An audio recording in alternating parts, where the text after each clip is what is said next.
Censorship has been defined as the removal of material less distinct or judged offensive to any sector of the population. Many have wondered just how beneficial is censorship to man? When is it enough, and does it help? It is my view, however, that there is no clear answer to the question. For censorship has its fair balance of advantages and disadvantages. I argue that the censorship of the Internet in the modern digital era and we shouldn't censor knowledge. Knowledge is the most important thing for the human being. It is what keeps us going. The meaning of life, in a nutshell, is moving forward.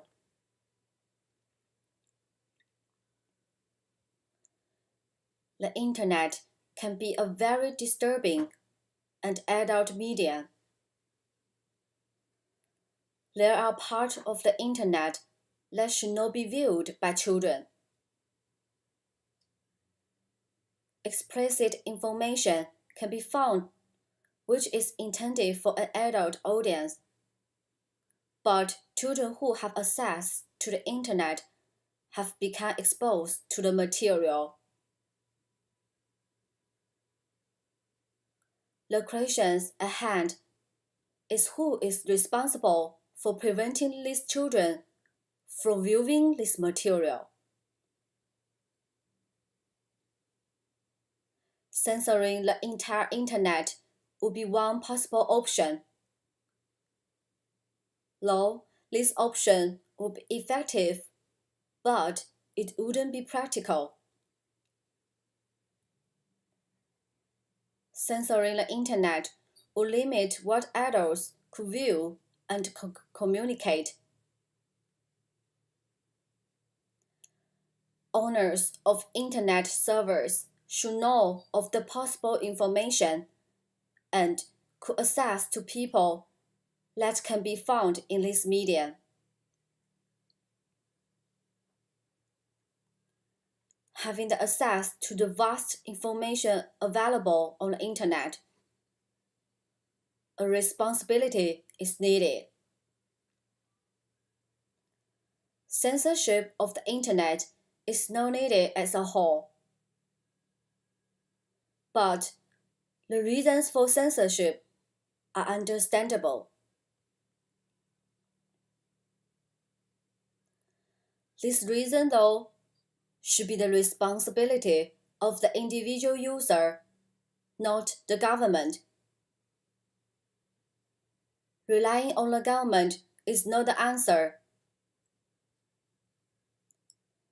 Prevention of children viewing and having access to illicit material can be achieved without banning the material from the Internet.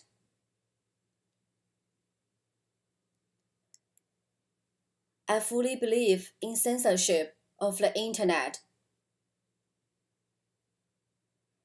Censorship by the parent for their children. Everything is needed is responsibility by the parent of the children. If you are a parent willing to provide your children access to the Internet,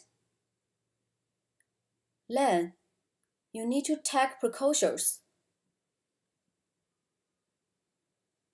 Most parents would prevent their children from looking at the adult section in the movie store, which in many cases they can get access to. Then why wouldn't they allow their children access to such material on the Internet? You will watch a video to learn about how parents protect their children from Internet. Censorship on the Internet is a very controversial issue. Many agree that censoring violates the First Amendment of free speech. Yet, many also believe that it is the government's duty to censor to protect children and teenagers. In 2011, Australia plans to have all Australian internet service providers switch on a mandatory filter which will protect Australians blocking all illegal content, as well as content which has been refused classification for being accessed. While this may seem an excellent idea at first sight, but there are too many problems associated with it to make it feasible. Firstly, the filter is technologically flawed and it will not do the job it was designed for. Secondly, it will also adversely affect the speed of our internet. Finally, there is a strong level of subjectivity in the classification process, which will block content beyond the scope of what is deemed illegal. Another issue is the vast area the internet reaches. If a country should prohibit certain material over the internet,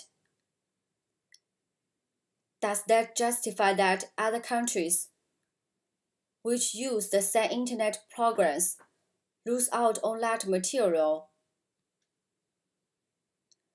The internet doesn't start and end in a certain place. Because of their internet nature, the networks operate outside the framework of individual countries' regulation. It would be very hard for every country which is on the internet to come together and make up a set of rules to outlaw certain material. The only way a country can effectively censor the internet without hindering other countries' access is to follow in China's footsteps. The picture shows the situation about internet censorship in China. We can find that China's government has a very strict policy to control the information spread on the internet.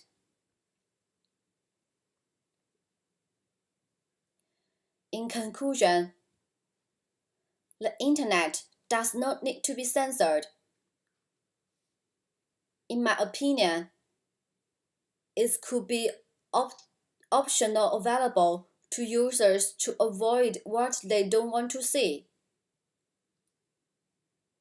Again, the user buys access to the internet, and no one is forcing this information into their homes.